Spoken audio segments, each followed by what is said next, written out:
আসসালামু আলাইকুম ওয়া রাহমাতুল্লাহি ওয়া বারাকাতুহু নাহমাদুহু ওয়া নুসাল্লি আলা ওয়া রাসূলিহিল কারীম আম্মা বাদ আউযু বিল্লাহি মিনাশ শাইতানির রাজীম বিসমিল্লাহির রহমানির রহিম।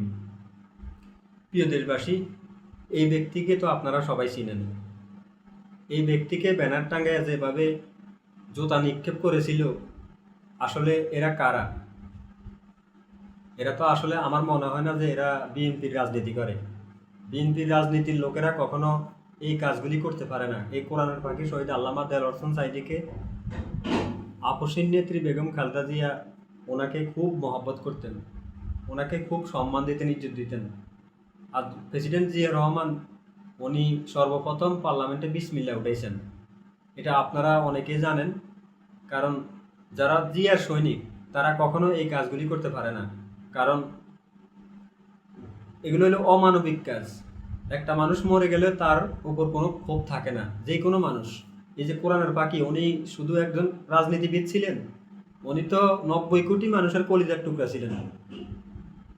আমরা সোশ্যাল মিডিয়াতে দেখি, ফেসবুকে দেখি, এগুলো যখন দেখি তখন আমাদের হৃদয়ে রক্তক্ষরণ হয়। এই জন্য না এসে পারলাম না, কারণ আমি তীব্র নিন্দা প্রতিবাদ জানাচ্ছি। এই কাজগুলি যারা করছে এরা কারা? এদেরকে অতি তাড়াতাড়ি দ্রুত আইনের আওতায় আনা হোক। যারা কোরআনের পাখি শহীদ আল্লামা দেলোয়ার হোসেন সাঈদীর মুখের উপর যারা জুতা মেরেছে, এরা কখনো বিএনপির লোক না। কারণ বিএনপির যারা করে এরা ওলামাই কেরামদেরকে খুব সম্মান দেয়, ইজ্জত দেয়।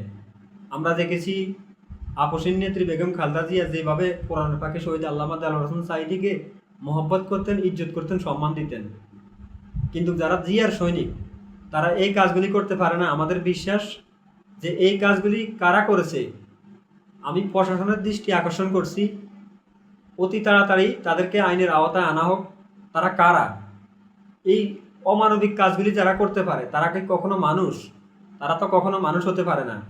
কারণ যারা বিএনপির রাজনীতি করে এরা তো ওলামাই কেরামদেরকে অনেক সম্মান দিত, ইজ্জত করত, কিন্তু এরা কখনো এই কাজগুলি করতে পারে না। আমাদের বিশ্বাস, কারণ বেগম জিয়া রহমান গোটা মুসলমানদেরকে এক করার জন্য চেয়েছেন।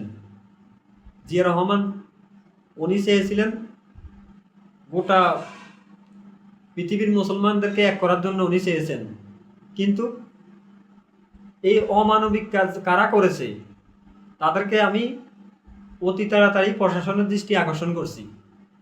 উনি কি শুধু একজন রাজনীতিবিদ ছিলেন? উনি 90 কোটি মানুষের কলিজার টুকরা ছিলেন। এখানে অনেক আওয়ামী লীগের ভাইয়েরা ওনাকে মহব্বত করতেন, বিএনপির ভাইয়েরা ওনাকে মহব্বত করতেন, ওনাকে অনেক সম্মান দিতেন। কিন্তু এরা কারা?